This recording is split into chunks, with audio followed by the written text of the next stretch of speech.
Hello friends, एक बार फिर से आप सभी का स्वागत है आपके अपने यूट्यूब चैनल आयत क्लासेज में। तो आज हम लोग संधि पढ़ेंगे। ये संधि का तीसरा वीडियो है। अगर आप संधि का वो 2 वीडियो नहीं देखे हैं तो हमारे प्लेलिस्ट संस्कृत ग्रामर में जाकर आप देख सकते हैं। तो चलिए शुरुआत करते हैं अपने वीडियो की। तो हम लोग पढ़े थे इससे पहले 2 वीडियो में कि संधि क्या होते हैं और संधि के कितने भेद होते हैं, और उसके बाद हम लोग देखे थे कि स्वर संधि क्या होते हैं। उसके बाद दीर्घ संधि, गुण संधि, अयादि संधि और वृद्धि संधि, इतने सारे संधि को हम लोग, यण संधि, इन सभी को हम लोग पढ़े थे। तो आज हम लोग पढ़ेंगे पूर्व रूप संधि को। तो समझते हैं हम लोग फ्रेंड, पूर्व रूप संधि क्या होता है। तो देखिए, पूर्व रूप संधि क्या होता है। लिखा है कि पूर्व रूप संधि को अयादि संधि का अपवाद कहा जाता है। यानी पूर्व रूप संधि जो होता है वो अयादि संधि का अपवाद होता है। तो देखिए क्या होता है, आगे लिखा है कि पद के अंत में स्थित ए और ओ, आप समझिए, पद के अंत में जो ए और ओ लिखा होता है, उस ए और ओ के बाद अगर अ आए तो क्या होता है। तो जब ए के बाद अ आता है तो ए का एकादेश हो जाता है, और ओ के बाद जब अ आता है तो ओ का एकादेश हो जाता है। यही समझना है आपको कि ए और ओ के बाद अगर अ आए तो क्या होता है, ए और ओ ही रह जाता है और ख़त्म हो जाता है। कहने का मतलब ये हो रहा है कि जब ए के बाद अ आएगा तो ए रह जाएगा, और ओ के बाद अ आएगा तो क्या होगा, ओ रह जाएगा। दोनों स्थिति में अ उसमें क्या हो जाता है, विलीन हो जाता है, गायब हो जाता है। तो समझिए आगे क्या लिखा है। आगे लिखा है, आप देखिए क्या लिखा है कि अर्थात ए और ओ के पश्चात आने वाले अ अपना रूप ओ में ही, ए और ओ में ही विलीन कर देते हैं, यानी छुपा देते हैं, और उस विलीन अ का रूप लिपि में अवग्रह चिन्ह द्वारा अंकित किया जाता है। यानी कि अ जो गायब हो जाता है, छुप जाता है, वो अ किस रूप में लिखा जाता है, तो ये इस तरह के अवग्रह चिन्ह के रूप में लिखा जाता है। तो चलिए इसको एक उदाहरण से समझते हैं। जैसे देखिए हरे जोर अत्र लिखा हुआ है। देखिए हरे जोर अत्र, तो हरे जोर अत्र को जब हम संधि करेंगे तो हरे से निकलेगा ए और अत्र का अ, ये दोनों एक साथ जुड़ेंगे तो क्या होगा, आप जानते हैं कि ए और ओ किसी के साथ, ए और ओ किसी के साथ भी अगर आपका अ जुड़ा है तो क्या होता है, अ गायब हो जाता है और ये ए और ओ बच जाता है। तो ए बच जाएगा और अ क्या हो जाएगा, विलीन हो जाएगा। अ अपना रूप खोकर इसी के साथ, ए के साथ ही विलीन हो जाएगा, जुड़ जाएगा। तो इसको समझिए, इसमें क्या होगा, इसको जब हम जोड़ेंगे तो हरे का हरे ही रह जाएगा क्योंकि ए रह जाएगा इसी में, और अत्र का अ जो है, अ गायब हो जाएगा, विलीन हो जाएगा, और अ के रूप में कौन सा चिन्ह लग जाएगा, इस तरह के अवग्रह चिन्ह जो आप देखे हैं, तो अवग्रह चिन्ह लग जाएगा और तरह का तरह रह जाएगा।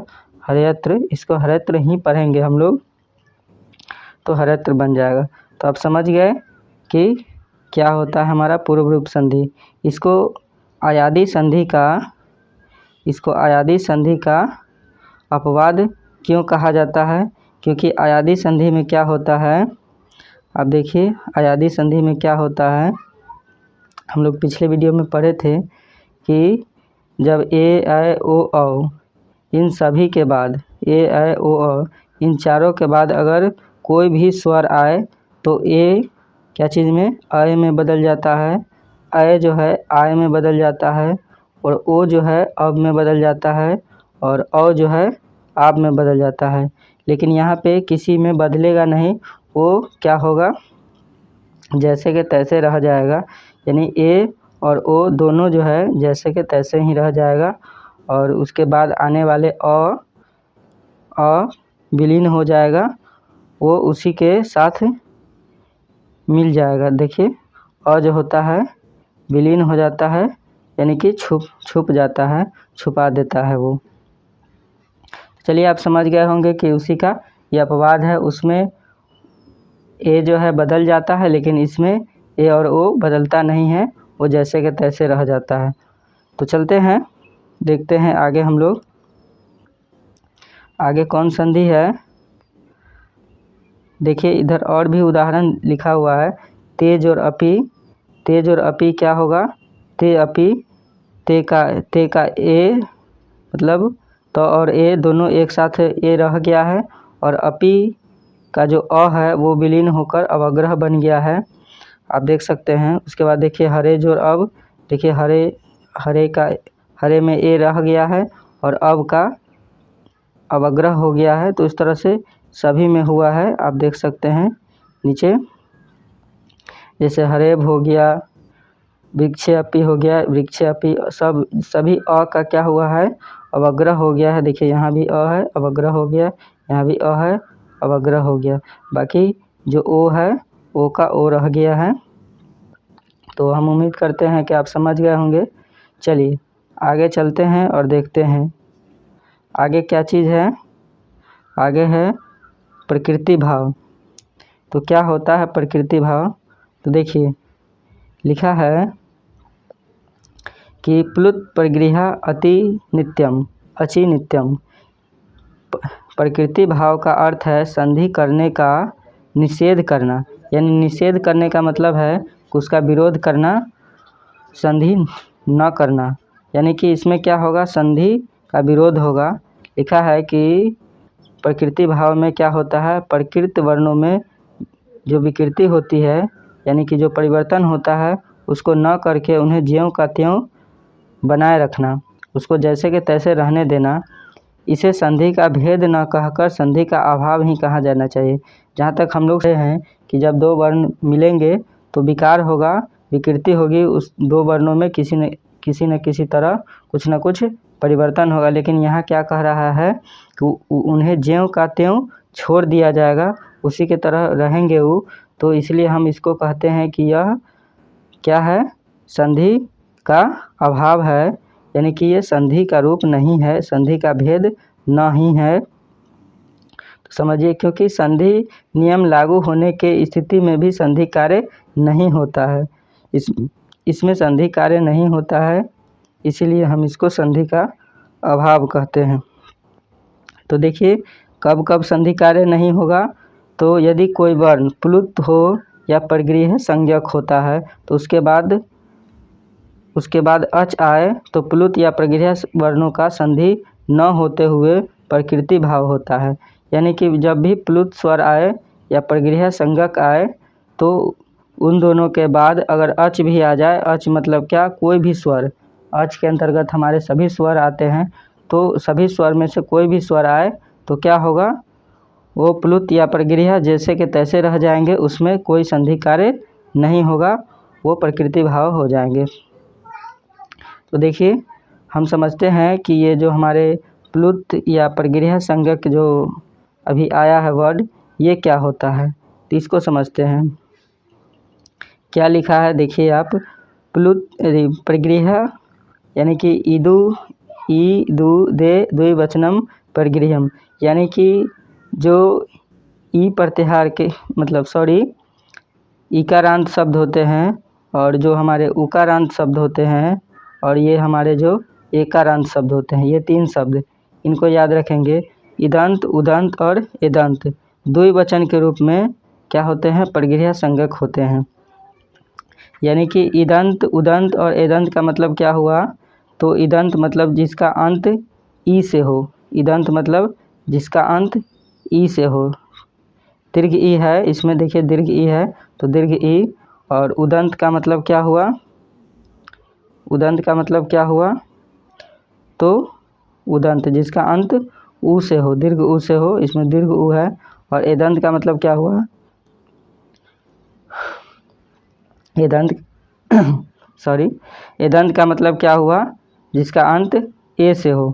तो ये इन तीनों को याद रखेंगे, इदंत, उदंत और एदंत।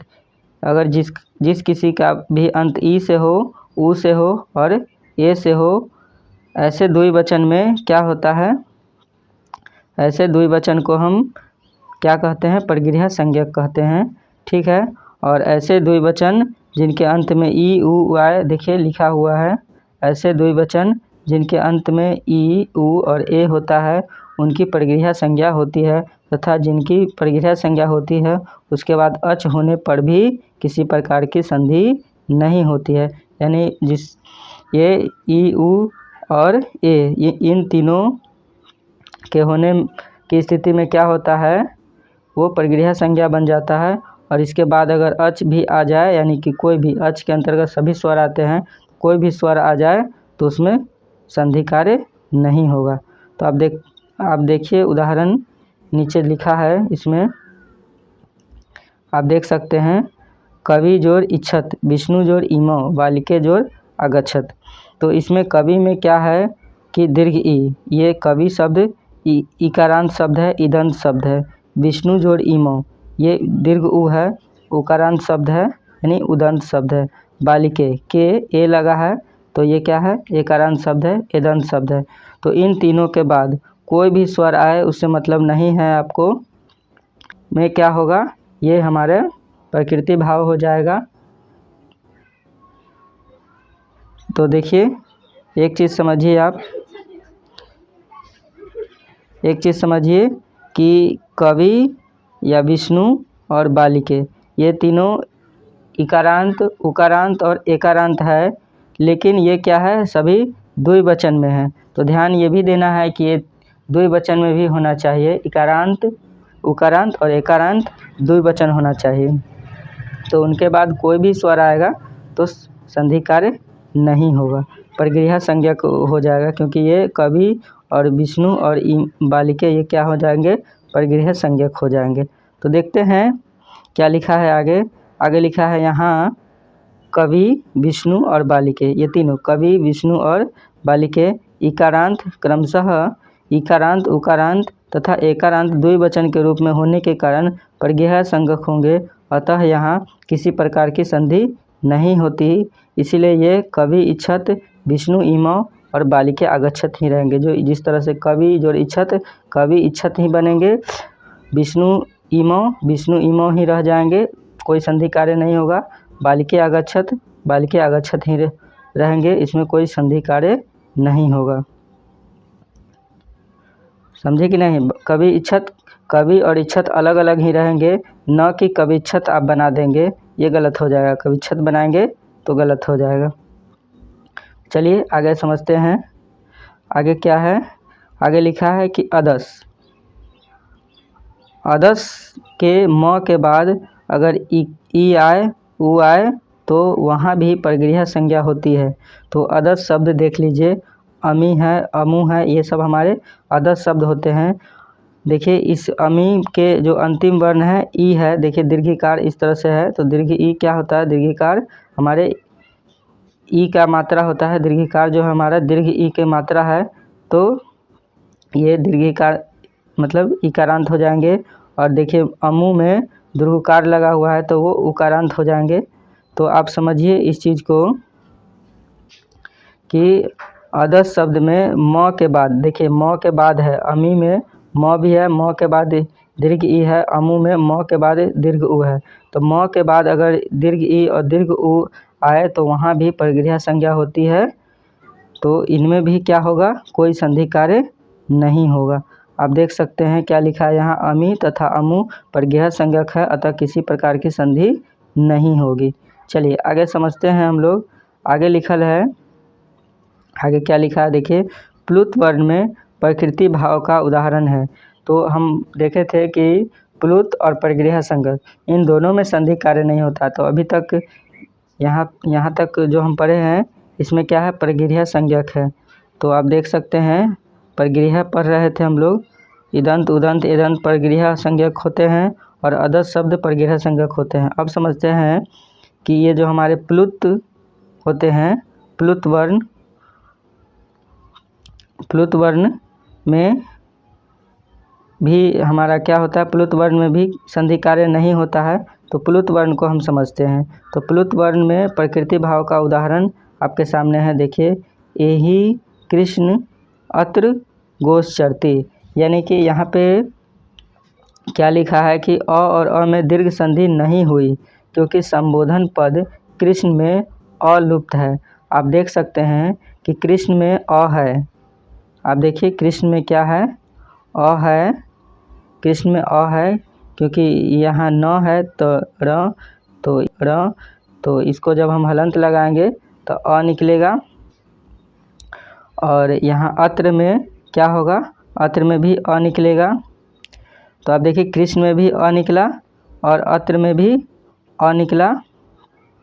इन दोनों में और अ के मिलने से आ हो जाना चाहिए, लेकिन आ नहीं होगा, संधि कार्य नहीं होगा। क्यों नहीं होगा, क्योंकि यहाँ पे ये इस तरह से ये तीन की तरह दिख रहा है, ये हिंदी का तीन है, इस तरह से दिख रहा है।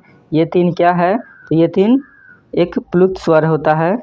आपको हम पढ़ाए हुए हैं, आप वर्णमाला का वीडियो आप देखिएगा प्लुत स्वर वाला, तो आपको मिल जाएगा। तो ये तीन हमारा क्या है, प्लुत स्वर है, इसलिए क्या हुआ है, यहाँ पे कोई संधि कार्य नहीं हुआ है। चलिए आगे क्या है, पर रूप संधि। तो उपसर्ग के अ के पश्चात यदि ए या ओ आए तो उसका पर रूप एकादेश हो जाता है। आप समझिए, अ के बाद ए या ओ आ जाए तो उसका क्या हो जाता है, पर रूप आदेश हो जाता है। अभी हम लोग जस्ट पढ़े थे पूर्व रूप। अभी क्या पढ़े थे हम लोग, पूर्व रूप। अब हम लोग पढ़ेंगे पर रूप। तो पूर्व रूप में क्या होता था, तो पूर्व रूप में होता था कि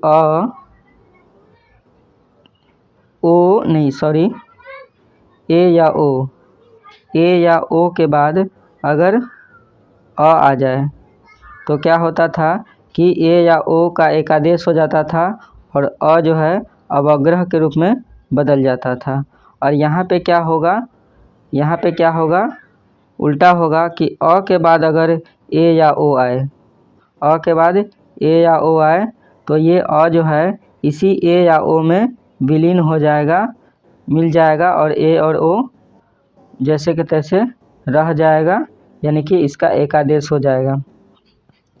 तो यही है पर रूप, यानी कि पर का मतलब होता है बाद वाला, यानी बाद वाला रह जाएगा और पहले वाला ख़त्म हो जाएगा। पूर्व रूप में क्या था कि पहले वाला रह जाता था, बाद वाला ख़त्म हो जाता था। तो जस्ट पूर्व रूप और पर रूप एक दूसरे के विपरीत होते हैं।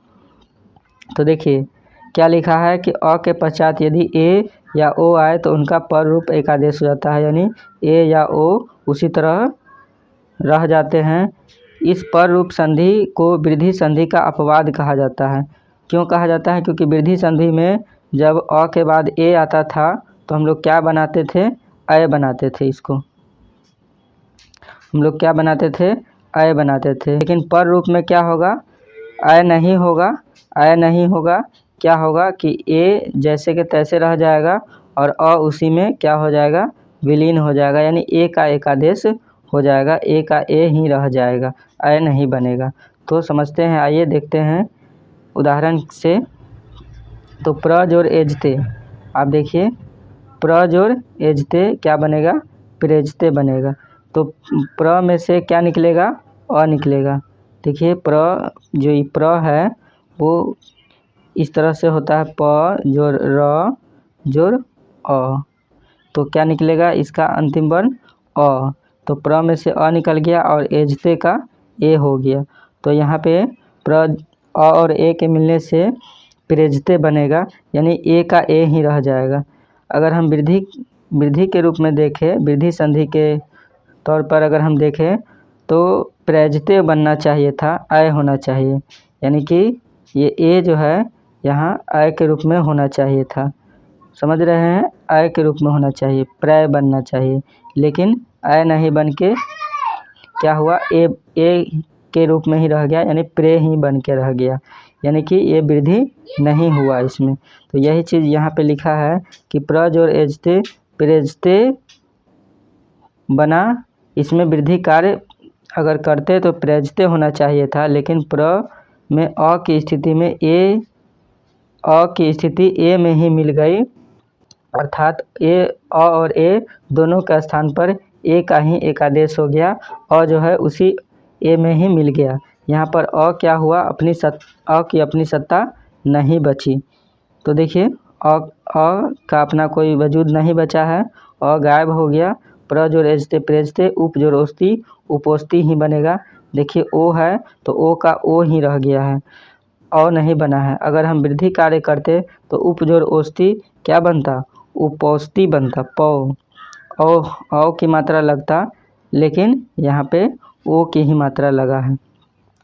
तो हम उम्मीद करते हैं कि आप समझ गए होंगे। उसके बाद चलिए हम लोग कुछ क्वेश्चन है उसको देख लेते हैं। तो देखिए अभ्यास कार्यक्रम क्या लिखा है कि अधोलिखितेषु समुचितम संधि पदम चित्वा लिखत, यानी कि जितने भी हमारे नीचे लिखे गए क्वेश्चन है यानी प्रश्न है उसको समुचित संधि पद लिखना है। जो आपको उचित लगे वो संधि पद लिखना है। यानी कि हमारे पास 3 संधि पद दिए गए हैं, उसके 3 संधि पद बनाकर दिए गए हैं। उसमें से जो आपको उचित लगता है, जो सही लगता है, उनको लिखना है चुनकर। तो देखिए पहला क्वेश्चन क्या है, आप देखिए चंद्र जोड़ उदय, तो इस तीनों में से क्या होगा, चंद्रोदय होगा कि चंद्रोदय होगा कि चंद्रोदय होगा। तो आप याद कीजिए जब हम लोग पढ़ रहे थे गुण संधि, तो गुण संधि में हम लोग क्या पढ़े थे कि अ और उ मिलता है, अ और उ मिलता है तो क्या बनता है, ओ बनता है। तो चंद्र का अ, चंद्र में से अ निकलेगा और इधर उदय का उ, तो अ और उ मिलेगा तो क्या बनेगा, तो ओ बनेगा। देखिए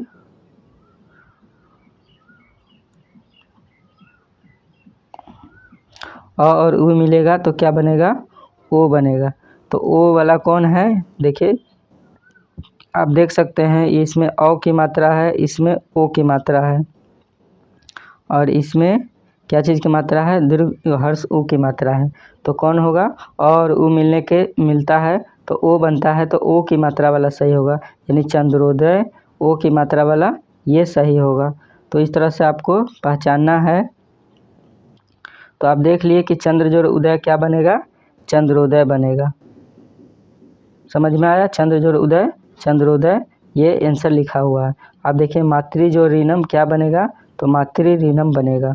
यानी कि इस त का जो री है और आगे वाला जो री है ये वाला, वो दोनों री मिलेगा। त के साथ आप देखिए, त के साथ नीचे ये त के साथ इस तरह से लगा हुआ है, तो ये री की मात्रा है। तो ये री और ये री दोनों री मिलेंगे एक दूसरे से। आप देख सकते हैं त में भी री है और यहाँ भी री है, तो री और री मिलेंगे तो क्या बनेंगे, तो री और री मिलके दीर्घ री बनाएंगे। तो दीर्घ री, देखिए यहाँ दीर्घ री की मात्रा है। अब ये त के नीचे जो है इसमें किस तरह से लिखा हुआ है, तो त के नीचे लिखा हुआ है डबल री की मात्रा, एक ऐसे और एक उसके नीचे और एक री की मात्रा जुड़ा हुआ है। आप देख सकते हैं इसमें, यहाँ पे इस त में आप देखिए यहाँ इसमें देखिए ये यहाँ डबल री की मात्रा है, तो क्या बन जाएगा, दीर्घ री बन जाएगा। तो ये हमारा दीर्घ संधि हो जाएगा। आप देख सकते हैं मातृ जो ऋणम क्या बनेगा, तो मातृ ऋणम बनेगा। कौन वाला मातृ ऋणम, ये वाला दीर्घ री वाला। उसके बाद देखिए यदि जो रपी क्या बनेगा, यद्यपि बनेगा। उसके बाद और भी क्वेश्चन है, आप इन सभी क्वेश्चन को देखिएगा और समझिएगा कि क्या बनेगा। अगर आपको बनाने में कोई भी दिक्कत होगा तो हमें कमेंट बॉक्स में बता दीजिएगा, हम अगले वीडियो में उस क्वेश्चन को सॉल्व करेंगे। तो चलते हैं, अधोलिखितेषु संधि विच्छेदम रूपम पूरित्वा संधे नाम अपि लिखत, यानी कि जितने भी हमारे क्वेश्चन लिखे गए हैं उन सभी क्वेश्चन में क्या करना है आपको, उन सभी क्वेश्चन में क्या करना है, उन सभी क्वेश्चन का संधि विच्छेद करना है और संधि विच्छेद कर पूरा रूप लिखना है और इनके संधि नाम अपि लिखत यानी संधि का नाम भी लिखना है। तो चलते हैं देखते हैं क्वेश्चन क्या है अन्वेषणम। तो अन्वेषणम का संधि विच्छेद क्या हो जाएगा, अनु जोड़ एषणम।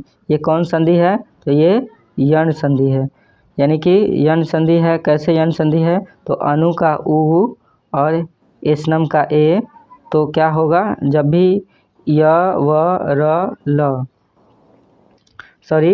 ई उ री ली के बाद अगर कोई भी वर्ण आएगा तो ई बन जाएगा य में, उ बन जाएगा व में, री बन जाएगा र में और री बन जाएगा ल में। हम लोग यण संधि में पढ़े थे ये बात। तो उ क्या बन जाएगा, व में बन जाएगा। तो यहाँ पे उ जो है अनु में के उ जो निकला है, उ क्या बना है, व बना है। अन्वेषणम व बन गया है, आप देख सकते हैं। देखिए क्या हुआ, अनु में क्या उ और ए मिला तो क्या बना, व बना, ये व बना। तो उ जो है व के रूप में बदल गया, तो इसी को हम यण संधि कहते हैं। उसके बाद देखिए क्या है तवैव। तवैव क्या होगा, तो तब जोड़ एव होगा। ये कौन संधि होगा, तो ये होगा हमारा वृद्धि संधि। आप लिख दीजिए यहाँ वृद्धि संधि। क्यों होगा वृद्धि संधि, क्योंकि हम लोग पढ़े थे कि अ और ए मिलके क्या बनता है, अय बनता है। तो यहाँ अय की मात्रा लगा हुआ है, तो इस तरह से तवैव हमारा क्या हो जाएगा, वृद्धि संधि। नदीब क्या हो जाएगा, तो नदीब हमारा दीर्घ संधि होगा। तो नदीब में दीर्घ ई की मात्रा है, नदी जोड़ ईव हमारा क्या बनेगा, नदीब बनेगा। जब दीर्घ के साथ हरस और हरस के साथ कोई किसी के साथ मिले तो दीर्घ बनता है, तो उसको हम लोग दीर्घ संधि कहते हैं। तो ये हो गया हमारा कौन संधि, दीर्घ संधि। आप लिख दीजिएगा यहाँ, ये हमारा हो गया दीर्घ संधि, दीर्घ। चलिए तो आगे इस तरह से आप सभी क्वेश्चन को बनाने का प्रयास कीजिएगा। आप देखिए आज हम लोग पढ़े हैं के अपि यानी अवग्रह चिन्ह वाला, ये कौन संधि होता है, तो पूर्व रूप होता है। तो पूर्व रूप लिख दीजिएगा, के जोड़ अपि, के अपि बनेगा। तो आगे के सभी क्वेश्चन को आप देखिएगा। आगे चलते हैं हम लोग, आगे एक और क्वेश्चन है। क्या लिखा है कि यत्र प्रकृति भाव, क्या लिखा है, यत्र प्रकृति भाव संधि अस्ति तत्पदम, ये इस तरह के चिन्ह इति चिन्हेन चिन्हीकृत, यानी इस तरह के सही का टिक लगाना है आपको। और यत्र न अस्ति तत्पदम क्या करना है, ये क्रॉस का चिन्ह लगाना है। अगर मान लीजिए वो प्रकृति भाव नहीं होता है तो क्रॉस का चिन्ह लगा देना है, प्रकृति भाव होता है तो ये सही का निशान लगा देना है। तो चलिए देखते हैं कि कौन प्रकृति भाव है और कौन नहीं है। तो नदी एते, क्या यह प्रकृति भाव है, तो जी है, इसमें हम लगा देंगे सही का टिक। क्यों है, क्योंकि नदी जो है हमारा द्विवचन होता है और ये इकारांत होता है। उसके बाद देखिए वृक्षे अपि, ये भी है, ये क्योंकि वृक्षे जो होता है द्विवचन होता है और ये एकारांत है। तो हम लोग पढ़े थे कि इकारांत, उकारांत और एकारांत, ये तीनों अगर द्विवचन हो तो उसमें क्या होता है कि प्रकृति भाव होता है, उसमें किसी तरह के संधि कार्य नहीं होते हैं। तो इस तरह से आगे भी क्वेश्चन है, आप उसको बनाएंगे। चलते हैं अगले क्वेश्चन को देखते हैं। उन सभी क्वेश्चन को बनाने का प्रयास ज़रूर करेंगे आप लोग, क्योंकि बहुत ही इम्पोर्टेंट क्वेश्चन है वो।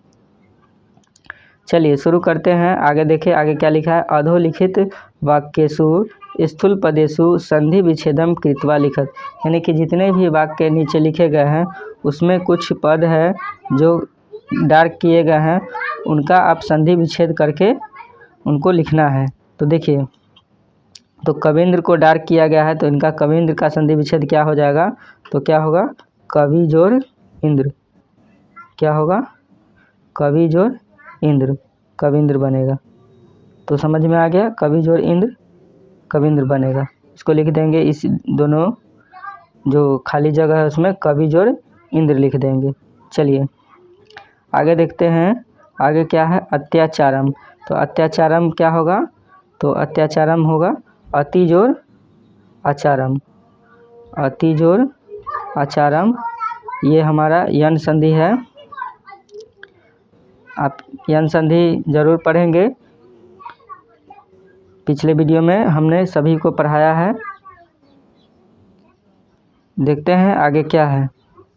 आगे है गंगा गंगेति बुर्यात योजना नाम सतैरपि च पापेभ्य विमुच्यते, यानी इसमें गंगेति को डाल किया गया। तो गंगेति को हमको क्या करना है, संधि विच्छेद करना है। तो गंगेति का संधि विच्छेद क्या हो जाएगा, गंगा जोड़ इति। ये कौन संधि है, तो ये हमारा है गंगा जोड़ इति। कौन संधि है, गुण संधि है। चलिए आगे देखिए। उसके बाद चौथा क्वेश्चन है यथा राम पठति तथैव श्यामा पठति। तो कहने का मतलब है कि इसमें तो डार्क किया ही नहीं है, तो इसको क्या बनाए हम। चलिए आगे देखते हैं। आगे क्या है, वृक्षे अपि है। तो वृक्षे अपि किस तरह से होगा, तो वृक्षे जोड़ अपि होगा। आप अभी देखे हैं वृक्षे अपि, वृक्षे जोड़ अपि क्यों होगा, क्योंकि ये पूर्व रूप संधि हो जाता है। यहाँ जो अवग्रह चिन्ह है वो अ के बदले आता है, तो अपि का अ जो है वो क्या बनेगा, अवग्रह चिन्ह के रूप में बदलेगा।